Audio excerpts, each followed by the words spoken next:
Growing up, I spent a lot of time outside, hanging out with friends and staying gone as much as possible. Stepdad was at home, had a little bit of a drinking problem, so it was best to just stay away. Didn't go to church. We didn't have a lot of that experience in our lives.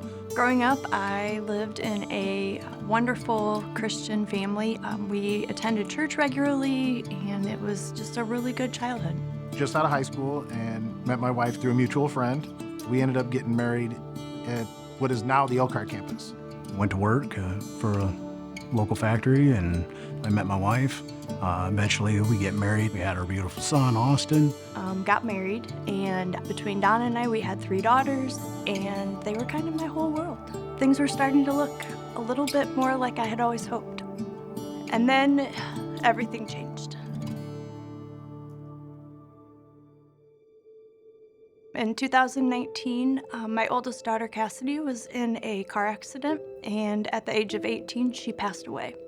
Memorial Day weekend of 2009, I fell and broke my arm, and I was prescribed pain meds for it.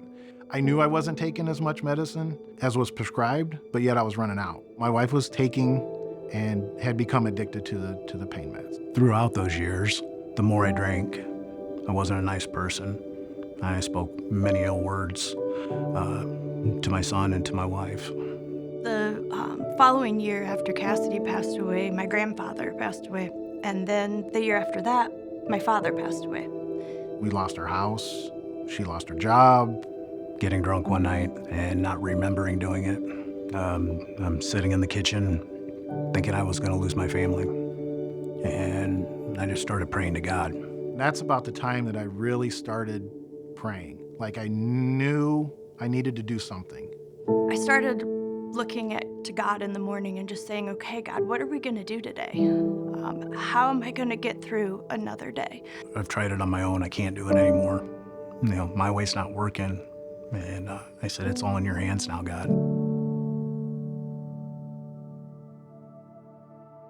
So we attended a service in December, and the pastor had brought up in the message about being empty and kind of like being a grave. After that service, I noticed something that had changed in me.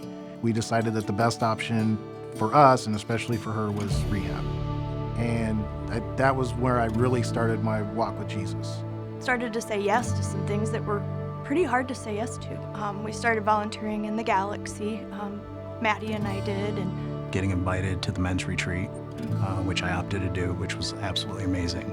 I got involved in the women's ministry, and I started to be able to meet other women, some that may have suffered loss, some may have been divorced. And as I traveled these roads and took some of these classes, it made me see that my identity wasn't just wrapped up in being a mom or being a daughter. And because I had lost a child or lost my father, didn't mean that my identity was lost. I was always a child of God. I was specifically trying to grow and take my steps towards Jesus. They were small steps, they were baby steps, and I've been walking that way for a really long time.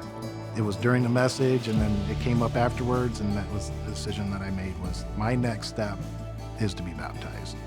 I had requested more information as far as what other things to do at the church to get involved and whatnot. And then an email pops up saying that baptisms are coming. I felt that it was right, and I felt like it was a sign from God, just like, hey, surrender your life to me, and let's get on with this. Something was just different now. I want to make that commitment with Him, that I'm going to choose Him to start each day with, and to show my family and my friends that if you have your faith and you choose to walk that walk with God, that you can make it. I want everyone to know that I'm all in. This is the only way that I want to do each day of my life. It doesn't matter what other people think. I love Jesus, and baptism is the most outward thing that you could probably show for that.